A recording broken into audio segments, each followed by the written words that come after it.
Hey, when I'm here with Coach Green at Savannah High School. How you doing today, Coach? I'm good. All right, so Coach, I did a little bit of research on you. I know that you're local. I know that you went to Bethesda, graduated 2011, you went on to go to Savannah State and graduate in 2016. Can you give me a little bit more backstory, how you got your start in sports and everything? So yeah, like you're saying, I'm local. I've been, grew up, born, raised here, East Savannah. High school, I went to Jenkins for 3 years. Played football and baseball there. My senior year, I went to Bethesda Academy. Graduated from there, played football and baseball there as well. Then left there, went to Georgia Southern for a year, and went to Savannah State where I finished off my degree in civil engineering. Also added an extra year to get certified in education. Then as I was at Savannah State, when I came back home and went to Savannah State, I started coaching at Bethesda, where I graduated from. Coached there for about 4 years. Then actually took my first teaching job here at Savannah High. Coached here at Savannah High. Then left here, went to South Effingham, where I coached basketball. And then from South Effingham to Claxton. Then from Claxton to Beach. Then Beach back to Jenkins. Where I was at before I took the head coach job here at Savannah High. So it's kind of a full circle moment for you, in a way. Yeah. So with all that being said, you being from the area, you pretty much coaching at a couple different schools, coaching a couple different sports. Does you being from the area kind of help you connect to some of these kids a little bit more? Oh yeah, because especially the type of kids that we have, really I explain to them there's really no excuse. You have the ability to overcome wherever your environment is, because the same things you're going through, born and raised in the same area, so I went through those same things as well. So what is your philosophy when it comes to coaching then? My philosophy is, like I was preaching to them, kind of a full circle. I feel like in order to be a great player, you got to be great at everything. I got to become a great man. I got to be a great student, and then I will be a great player. So when you got your start, is there anything that you learned from either the coaches that you coach under, or your coaches when you played, whether it was football or baseball, any of those tools that you bring with you to this day? Oh yeah, I was able to coach under a couple different coaches, so I was able to take some of the best things from, like one of the best things I learned early was, it don't matter how great of a coach you is if the players don't want to play for you. So you got to get them to buy in, you got to get them to respect you, and you got to get them to love you, and that's the only way you're going to get the best out of them.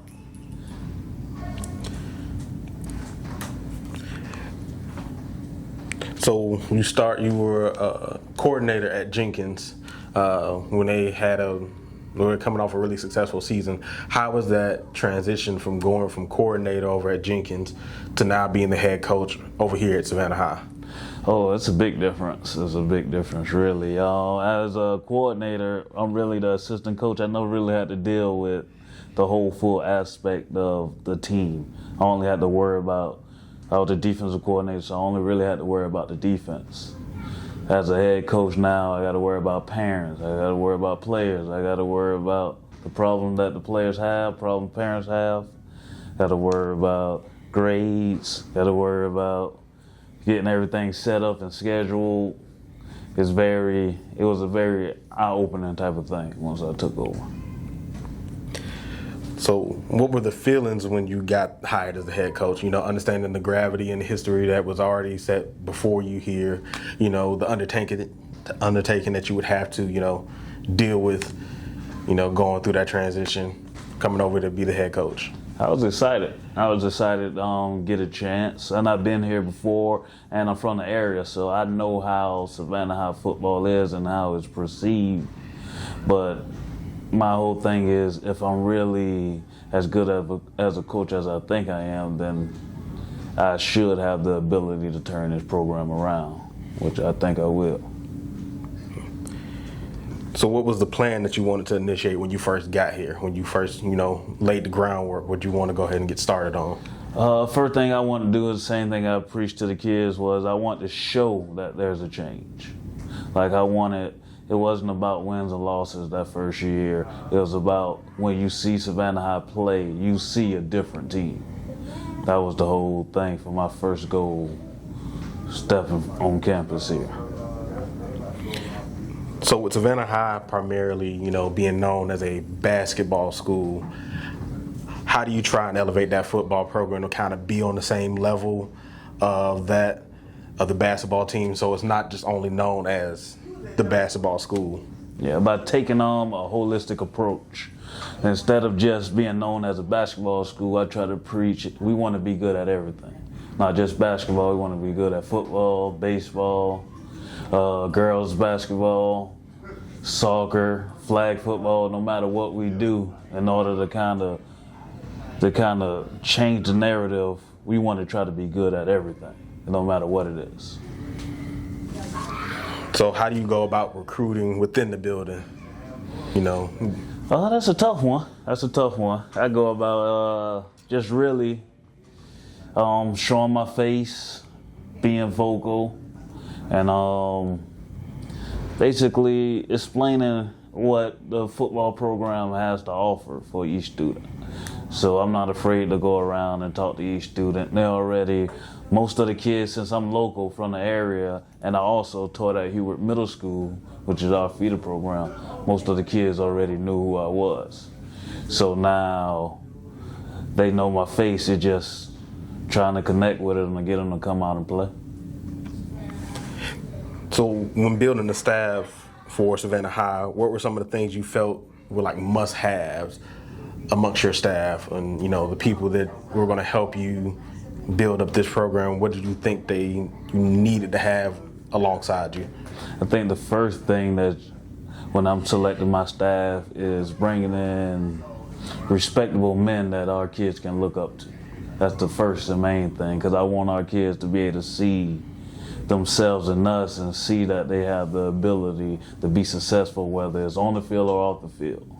Then secondly, bringing in coaches that'll buy in and believe in me as their head coach. So the big thing, you guys ended up breaking that long streak of losses. What was the feeling once you finally got that win and overcame that little milestone there? It was exciting, especially I was more happy for the seniors, because most of those seniors, like I taught them when they was 7th and 8th graders. So most of them that played here throughout the years, they never experienced a win. So with that senior group, they was kind of the one that was in that kind of losing streak, so they never won at all at Savannah High. So I was just so happy for them, even though I felt like we had multiple opportunities to then break the streak. But I was just real happy, really, for them, and they was real excited. So what are some of the standards you're looking to uphold within the program? Our standard is commitment, effort, discipline, toughness, and brotherhood. That's the standard that we live by.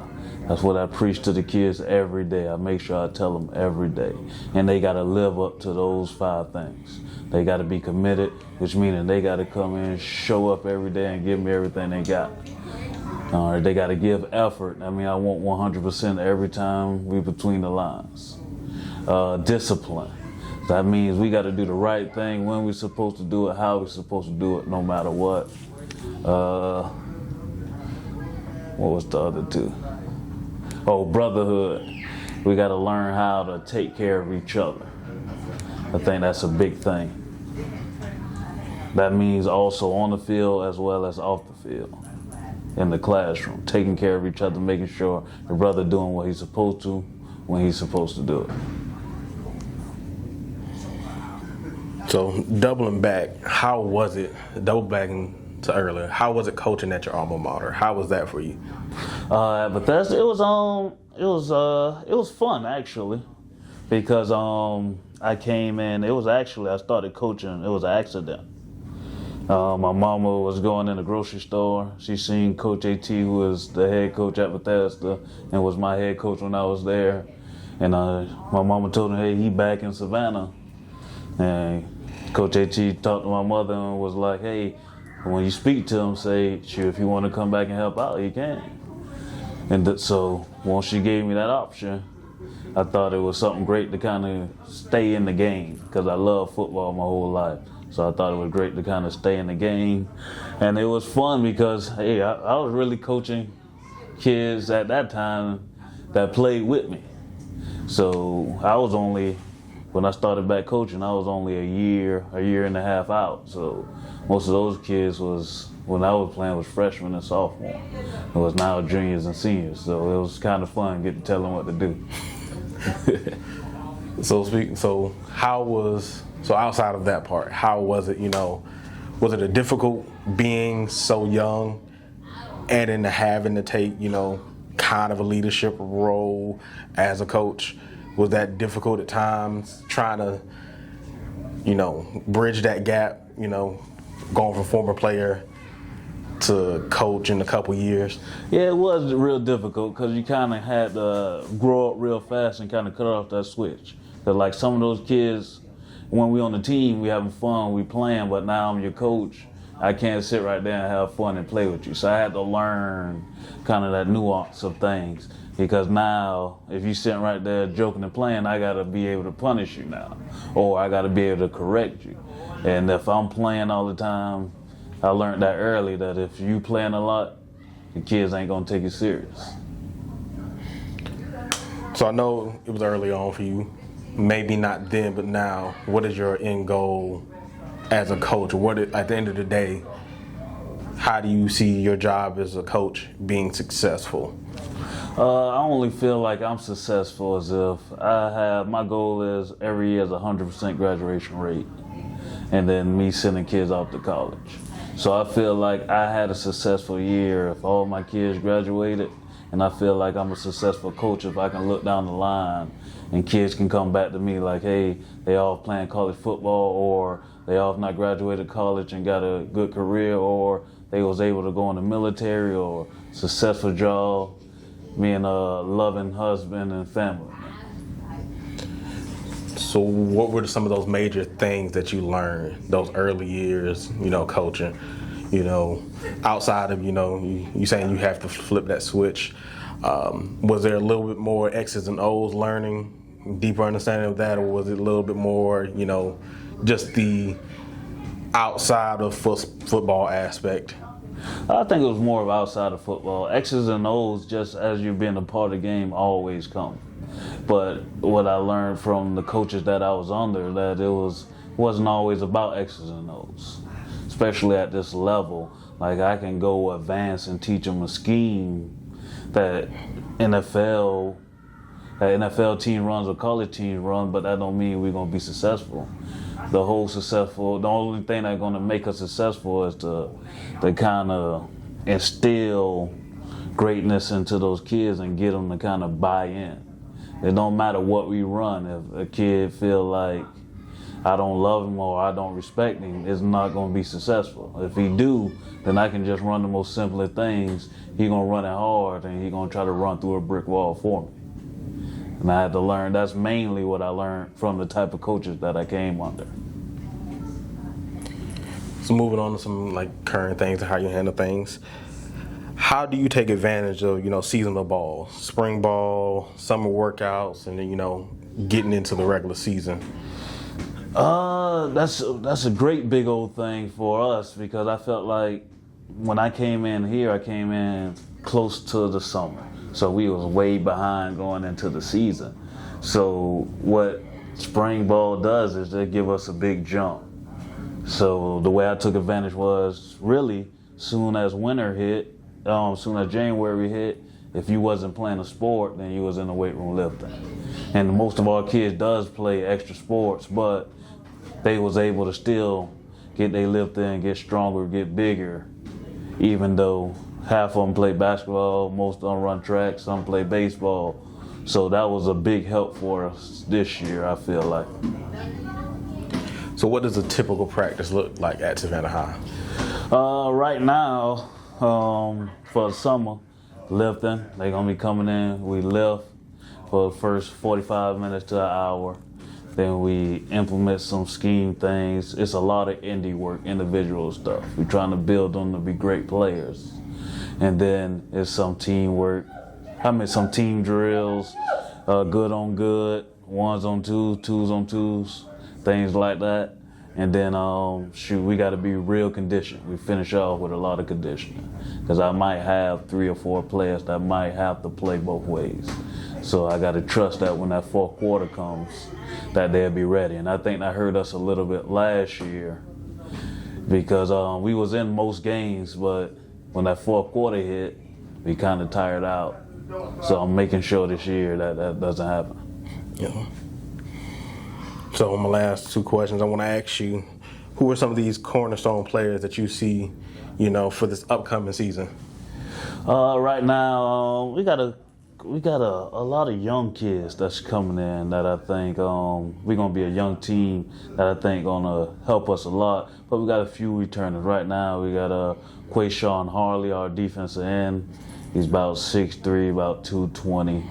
He's got the ability to play on the next level. He's going to be very, very big for us on that defensive line.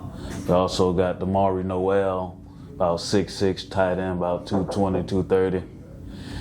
He's also going to be a real big factor for us on the offensive side, as well as he play a little bit on that defensive line. My name is Damari Noel. I'm 6'6". Position is tight end, DN. I'm class of 2028. I want to ask quickly, how did you get your start in football? I actually started my freshman year. Started with out of position. I played center. Didn't really know nothing about football, but I just kept stacking days, kept grinding, and yeah, I just kept putting my all into what I do now. So, got me into the starting lineup on both sides. What other sports are you good at? I'll say my favorite sport is basketball for sure, but I think what I would go far in is football, but I also play baseball. What position in basketball and baseball? Basketball, I play center, power forward, and baseball, pitcher, first base, and really all around. So how do you stand out on the field, and how do you motivate your teammates? To motivate my teammates, I stay hyped, keep the energy going, and I stand out by I'm already the tallest on the field, so I just, bring the energy and bring the passion. Like you gotta really want to do this. So I make everyone get hyped and get energetic. So how are you preparing for the next level? For the next level, I gotta do workouts during school, after school, before school, and do everything that that's just like, I can't just do workouts during school workouts. I do workouts of my own, and I gotta be above average because there's a lot of people that's average, but you gotta do a lot more work to be above average and go to the next level. Last 2 questions. What is your game day routine? Game day routine, so it's game days on Friday, so I wake up, I already have it on my mind that I'm gonna do my best.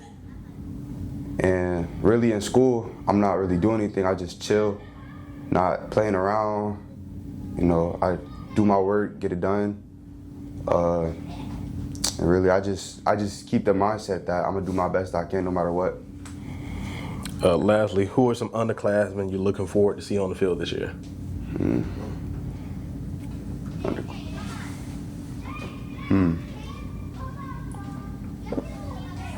I'll say, I wouldn't say underclassmen, but same grade as me. My quarterback, Romello Middleton. Romello is quarterback, but underclassmen, I'm not really sure right now. That's fine. Well, it was great talking to you. Good luck on your upcoming season. Thank you, too. We got a receiver, Tareen Johnson, who's played safety and receiver, who's going to be a big help for us on both sides of the ball. We also returning a semi-starting quarterback. He had to finish out the season because Our quarterback Frank got hurt in the middle of the season, so we also returning Romello Milton, who's a starter who actually was able. He'll be a junior as well. Him being able to start the end of that season, I think, gonna give us a big jump in the start of this season. Romello Milton, class 2028, QB and cornerback. So how'd you get your start in football? I started out at a young age, and my dad introduced me to it, and he was basically like the coach, so basically like play or not. Is there any other sports you're good at or you're known for? Football, track. That's it. What you run in track? I run the 200 and the 400 in track. So how do you stand out on the field and how do you motivate your teammates? I just give a lot of effort and heart. You know, I'm not the biggest person on the field, but it ain't gonna be easy to get me down and all that. And I just hope that some people notice that and just take it into consideration. Like, you don't gotta be as big as all the other people out there to be well. What do you do to improve your game during the off season? I try to do other sports and like talk to coaches and, you know, get some work off the field and in the weight room. So big question. How do you embody the student part of being a student athlete? How do I embody that? My best behavior in the class, you know, make sure all my work is done. Not trying to cause trouble and all that. And hopefully teammates follow behind what I do. I hope you know we're interviewing your teachers out of this. What are some things you've learned from your coaches? Nothing is given to you. And you might think you got a spot, but it's always like you still gotta work for your spot and all that. So. And lastly, what are some goals that you have personally for this upcoming season? To be better and actually show I'm ready for the next level. And what's another one I'm looking for? Oh yeah, and maintain my spot, you know. That. Well, it was great talking to you. Good luck in your upcoming season. Thanks, sir. So lastly, you mentioned that you guys are a younger team. So who are some of these, you know, underclassmen that, you know, going to be on the rise as they go to sophomores or go to juniors in the following years, you know, who are going to be staples at Savannah High going forward? She's really too many to kind of name. I try to think of some names as I'm talking because I think our team this year is going to be heavy, real sophomore heavy, real freshman heavy, and that's the group that I expect to kind of in the next year or two kind of break us, give us a good breakout. So we got Willie Moss, who played a little varsity as a freshman as a linebacker, who's be a big time running back and linebacker for us this year. We got Ramon Riddle, who's be an incoming freshman, about 6'4", about 290. So he will make he'll give us a big help on that offensive line. And it really will be about another 8 to 9 in different spots that is going to help us out throughout the year. Well, it was great talking to you, Coach Green. I really do appreciate you for your time. Good luck on your upcoming season. Thank you.